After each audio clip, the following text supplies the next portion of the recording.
This panel features three esteemed entomology department members, and so let me bring you guys on up. It is Dr. Ismael Badillo, Assistant Professor of Insect Vector Biology at the Texas A&M AgriLife Research and Extension Center in Weslaco.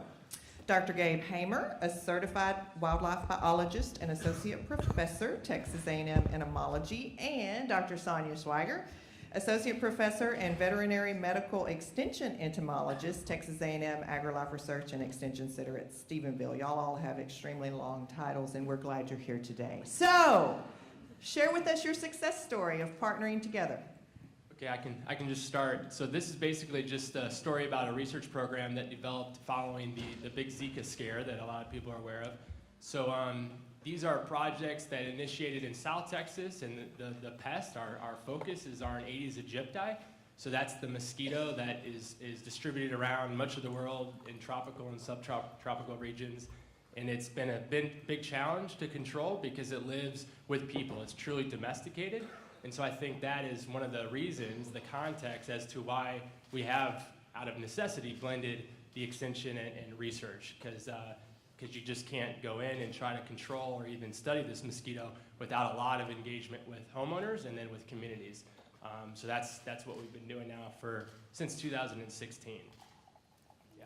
So in order to perform all the research that we've been doing now in South Texas, we need to integrate the community with that research, because like our groups go there, visit these homeowners, and ask for permission to put traps not only indoors but also outdoors. So it's a little bit more permissive, like to go indoors and then trap mosquitoes and evaluate different intervention strategies.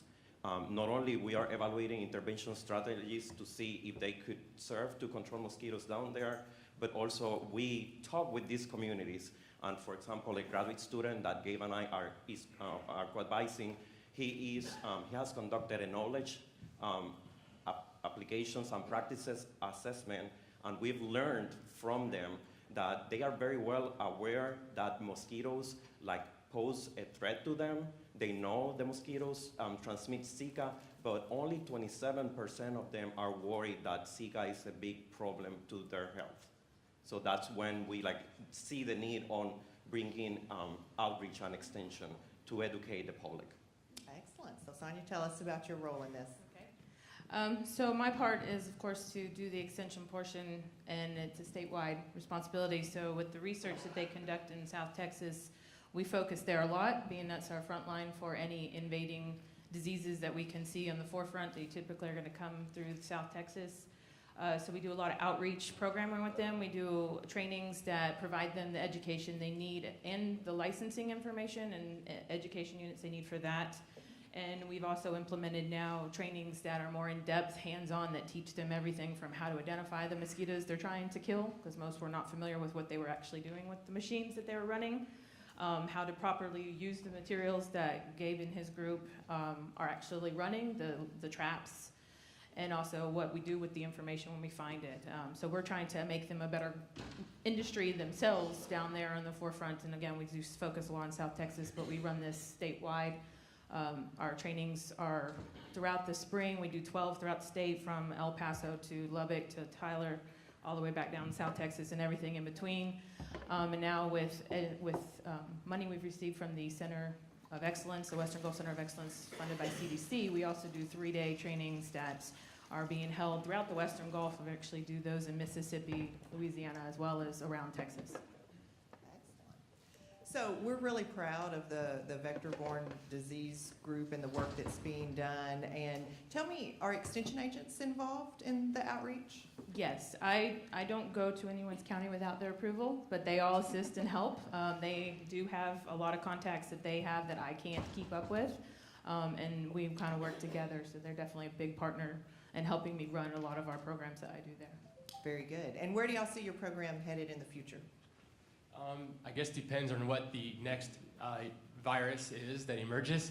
I think the beauty about a lot of the environments where we work, there's a lot of opportunity for evaluating new forms of control. And the status quo, like what's been used for a long time, just isn't working. So we do partner with industry partners, and we're using their various traps. We're helping with the R&D to try to improve and modify and make them more effective. So I think we're just going to keep grinding away until we have a solution. Very good. I think a future review would also be to see the impact, as I was mentioned earlier. We do a lot to tell them what's the appropriate way, but are we really causing any impact? And that's a big thing that I know I'm interested in looking into the future if we're getting impact from all of these programs we're doing. Very good.